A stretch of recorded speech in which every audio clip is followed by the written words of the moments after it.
Business model innovation, a key enabler of a circular and regenerative economy. This masterclass will introduce you to the concept of business model innovation in the context of a circular and regenerative economy. It was developed in the context of the REFLOW project, a European project aiming at developing circular and regenerative practices in European cities. My name is Erwan Moisan, Director of Ecovala, a consultancy firm based in Finland, offering circular innovation support to businesses and local authorities. In this masterclass, I will share insights based on practice and link it with theoretical content gathered in my postdoctoral research on circular business model innovation. The lecture will first introduce you to the challenges that need to be tackled at societal level to move from a linear to a circular economy. We then will focus on the role of business models in the transition. We will define further the concept of business models and its theoretical background. Circular business models are part of a larger family of sustainable business models, which aim to create value for society and the environment at large. We will look at how they are defined and which principles they follow. To give you a better understanding of circular business models, we will browse through some different examples taken from different sectors. Finally, we will introduce you to a business model innovation process, clarifying key steps and guiding questions to help you design a circular business model. This process is supported by a portfolio of tools you will be able to access following this class. As a starting point, it's important to describe the current system we currently operate in. To simply summarize our consumption and production patterns, we currently operate in a world where we take resources from the ground, we make products that are sold and used, and very quickly become waste. This take-make-waste approach is what we call a linear economy. If this approach has been working for several decades, allowing us to improve our quality of life, there are now a growing number of signs showing us that this system is coming to an end. The exponential increase of GDP in the last 100 years has been followed by a large increase of negative environmental impact. Climate change and biodiversity loss, just to name these two, are now in the spotlight, showing that our planet is under pressure and posing extremely high risk to the future of our societies as we know it. The overconsumption of resources is clearly pointed out as a key factor destabilizing our system. Earth Overshoot Day marks a date where humanity's demand for ecological resources and services in a given year exceeds what Earth can regenerate in that year. Last year, in 2021, it fell on July 29.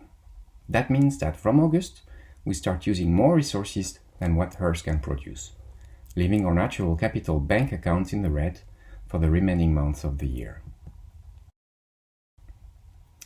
We do know now that our way of living is not sustainable.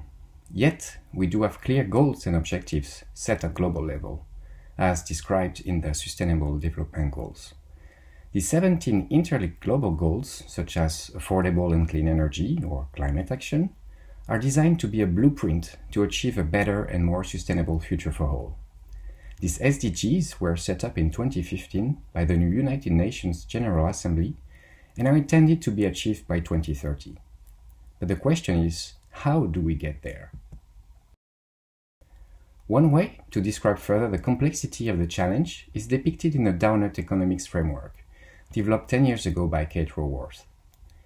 In this donut-shaped illustration, we see on the outside ring 9 planetary boundaries that should not be crossed, if we want to keep our natural ecosystem healthy and balanced. However, today, 4 of them have reached a critical state, climate change and biodiversity loss being the two most talked about.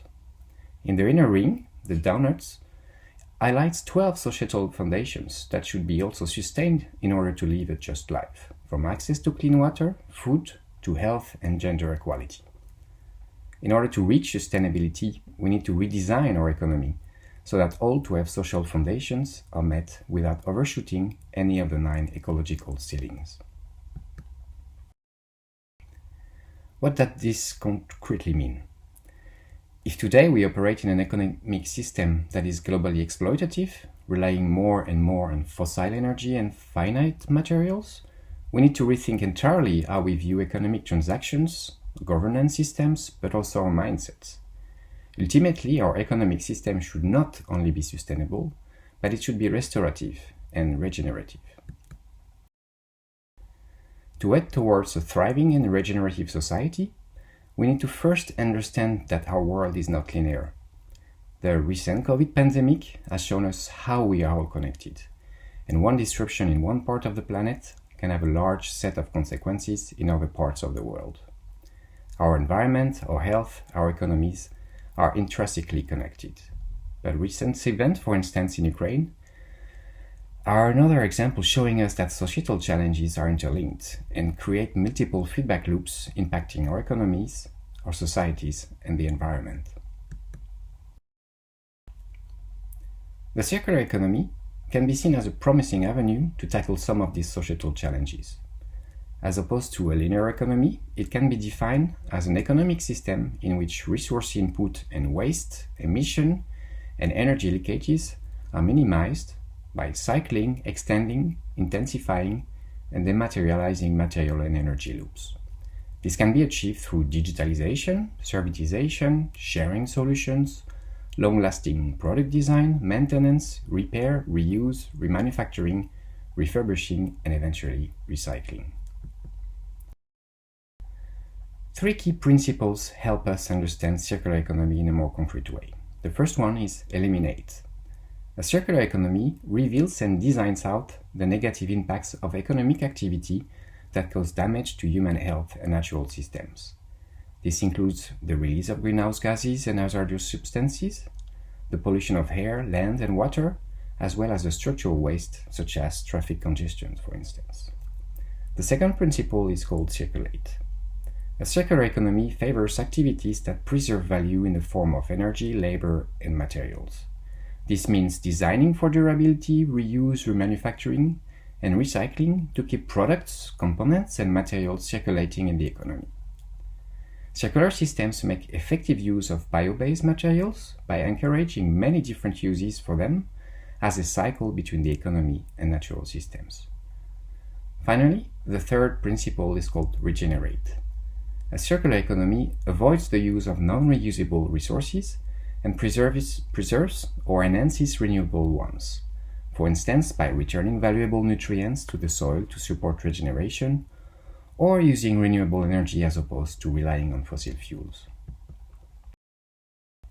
To illustrate how a circular economy can operate, the butterfly diagram provides a useful blueprint to guide us. There are two main cycles, the technical cycle and the biological cycle. In the technical cycle on the right, products are kept in circulation in the economy through reuse, repair, remanufacture, or recycling. In this way, materials are kept in use and never become waste.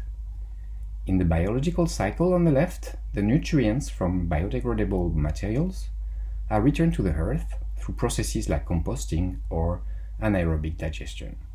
This allows the land to regenerate so the cycle can continue. Implementing a circular economy needs different interventions at different levels. In order to become a circular society, we need to redesign new materials that can be easily recycled or returned to Earth, and these materials should be used in products that can easily be repaired and refurbished. New business models should also be designed to facilitate how materials and products are recirculated. Often this means that new business ecosystems need to be developed in which different stakeholders collaborate to facilitate closing the loop and create additional value for society at large. At a more micro level, we also know that different governance models, incentives, policies need to be designed to facilitate the emergence of new economic practices. In this lecture, we will focus on the business model level, being aware that a clear systems approach should be kept in mind when designing new ways to create value. We now have set the ground and highlighted how our consumption and production patterns should change. In the second part of the lecture, I would like to highlight how addressing the transition to a circular economy from a business model perspective can be highly relevant. But first, let's go back to some fundamentals. What's a business model? A business model describes the rationale of how an organization creates, delivers, and captures value. It's like a photography that describes the value you bring to your customers and how you create and deliver that value. Generally, all business models describe specific elements: the value proposition, the value creation, the value delivery, and the value capture. The value proposition is at the core of the business model. It's strongly linked to the purpose of your business activities and answers the question of why you are doing what you're doing. How are you creating value for your end user? What job to be done do you support through your solution? Beyond just a description of a product or a service, it focuses more on what can your end user gain from using your solution. The value creation and delivery dimensions describe how you actually create that value. What activities allow you to create a product or a service? What resources, tangible or intangible, do you use to create that value? Which partner are part of your ecosystem? How do you deliver your solution to your target group? Finally, the value capture dimension highlights and describes how you generate value for yourself and your stakeholders. It qualifies and quantifies revenues and cost models and precises who pays and who receives in your model. When designing a business model, several tools and processes can be helpful to systematically describe how your formula operates. One of these tools, widely used around the world, is the business model canvas, developed by Osterwalder and Pinier. Using a specific canvas, the tool allows each business to describe the key elements of the business model that makes it unique. In this illustration, we for instance see how the Netflix business model is described. In the center, we see how the value proposition is depicted. For instance here, accessing on-demand original video content anywhere. On the left, we can see which key activities, resources, and partners are supporting the company in offering this value proposition. On the right, we see how this value proposition is delivered, through which channels and which target group. On the bottom part of the canvas, we can read a description of the main cost and revenue streams that allow Netflix to capture value. Business model innovation is a useful tool to create value for business and their key stakeholders. In the last 2 decades, though, many businesses have been using business model innovation as a strategy to get closer to sustainable development goals. Rather than using marketing tricks on the side of their core operations, more and more businesses realize that they need to totally transform the logic by which they create and deliver value to their customers. By taking into account the long-term impact of their operations and by including a larger amount of stakeholders in their scope, looking at how value created can be beneficial not only for the shareholders, but for society at large, including the environment. A sustainable business model describes, analyzes, manages, and communicates a company's sustainable value proposition to all its stakeholders, how it creates and delivers this value, and how it captures economic value while maintaining or regenerating natural, social, and economic capital. Circular business models generally fit within the specific niche of business models, but they take a specific focus on resources loop, implementing a portfolio of circular strategies that we will define further. Circular business models describe how a company creates, deliver, retain, optimize, capture, and recover superior sustainable value by regenerating, closing, narrowing, slowing, intensifying, dematerializing, and cascading resources loops within its value network, thus supporting its stakeholders without undermining the functioning of the biosphere or crossing any planetary boundaries. Specific resource loops can be activated when designing a circular business model. In the regenerative resource loops, the company will use bio-based, biodegradable, compostable, or renewable resources to focus on regenerative practices. In the narrowing resource loops, the business model will aim at using fewer resources per product, through eco-design, eco-efficiency processes, for instance. In the slowing resource loops, the business model will focus on the design of long-life goods that are not quickly discarded, or will make use of product life extension strategies, by developing repair, remanufacturing services, for instance. In the intensifying resource loops, strategies used lead to a more intense use phase, through sharing platforms, for instance, in which the same product is more often used by several end users. In the dematerializing loops, the business will create value by offering dematerialized services and software solutions. In the cascading loops, the business looks at maximizing resource effectiveness by using biomass in specific products that create the most economic value. And finally, by closing resource loops, through recycling, the loop between post-use and production is closed, resulting in a circular flow of resources over multiple lifetimes. As we have seen, a large portfolio of strategies are available to make a business model more circular. When deciding which strategy fits you best, it can be useful to look at how your business creates value along the different phases of the lifetime of a product or service. Generally, value increases between pre-use and use phase, before being destroyed after the use phase. Depending on the type of product at the core of your solution, you may retain or optimize value creation during the use phase or recover value after the use phase. But to be more concrete, let's look at specific examples of business models that incorporate circularity in their DNA. In this business model, Permafungi from Belgium takes a cascading loop perspective and looks at how to recover value from coffee waste in restaurants, by using the recovered waste as intrant for the production of local organic food, in this case mushrooms. The mushrooms are then sold back to the restaurants in which the waste was collected. Social impact is also created through local job creation. Another case in Brussels looks at how to recover value from unsold bread to use it as intrant for beer production. In this business model, the company uses a narrow resource loop, as fewer intrants are needed to brew the beer, and a cascading loop to keep value of products in another product. Rescue Club is also operating in the food market.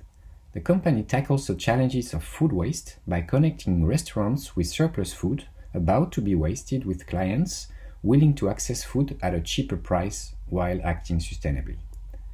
The business model takes a dematerializing resource loop by generating value through its online platform for both the consumers, the restaurants, and the planet. Data generated through the app can provide additional insights for restaurants to better manage their stocks.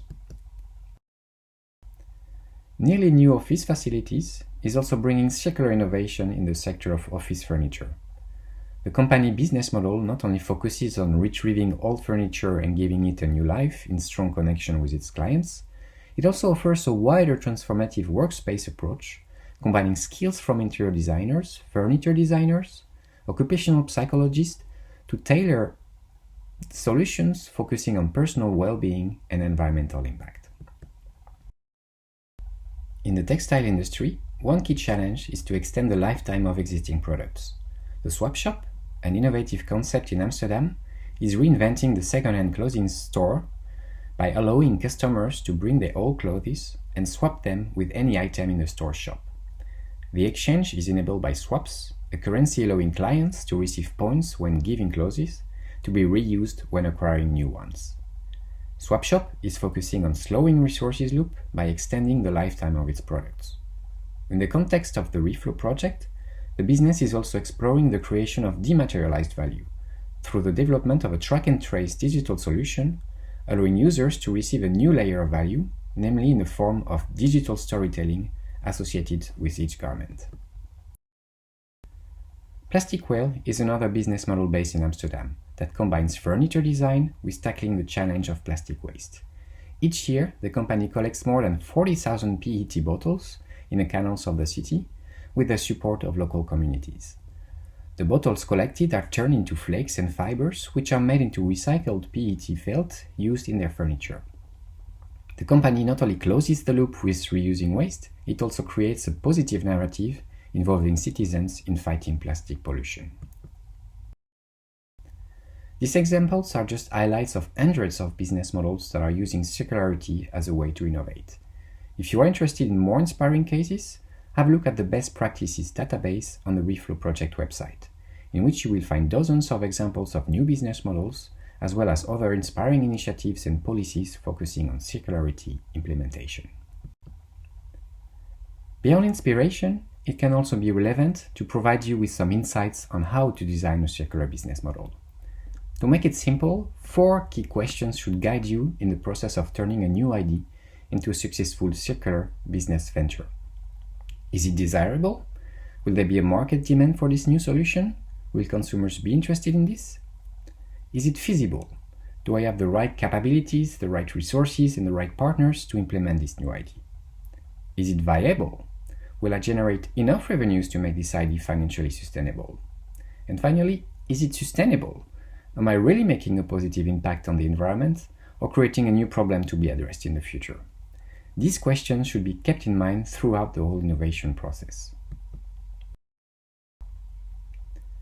When turning a new idea into a future-fit circular and regenerative business model, several steps may need to be taken, from the first iteration exercises to the first rough design concept, from the first prototypes to the next experiments that can lead to a more detailed design ready to be piloted.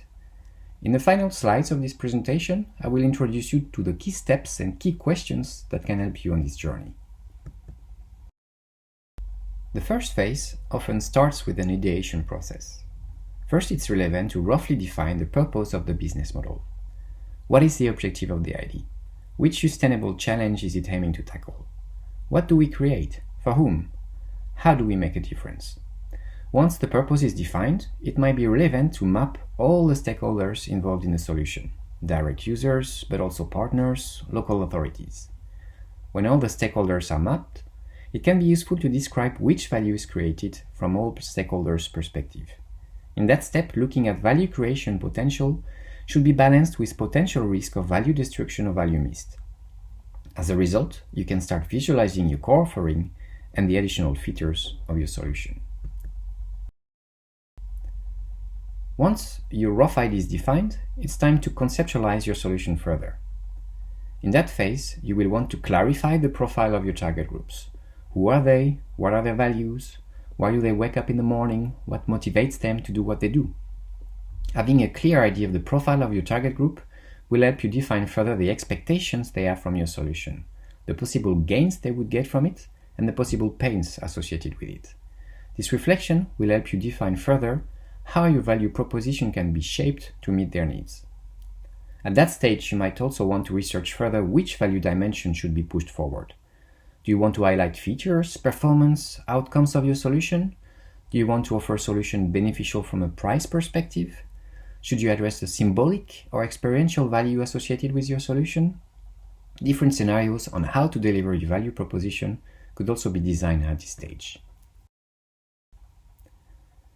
Designing a business model shouldn't happen in a vacuum. You will iteratively need to zoom out and look at the external pressure that may influence your solution, from a technological, legal, or social perspective. You might also want to reflect on your own strengths and weaknesses, as this will also influence the definition of your value proposition. As you are designing a circular business model, making sure you are implementing circular and sustainable principles throughout will also be key. After the initial concept design, going into a prototyping phase will be essential. From designing your user journey on paper to getting direct feedback in situ from potential users, different exercises will be useful to refine your initial concept and make it stronger. Beyond prototyping, specific experiments should be developed to validate all the assumptions you have at this stage. Clarifying and prioritizing these assumptions will be key before looking at how to validate what you intuitively think is correct. In that phase, several experiments should be conducted to validate the desirability, feasibility, and viability of your initial business model. Following the experiment phase, it's time to detail the final version of your business model. A circular business model canvas will be useful to synthesize every insight collected. Your next step will be to develop a first pilot that can eventually lead to the implementation of a new successful circular innovation.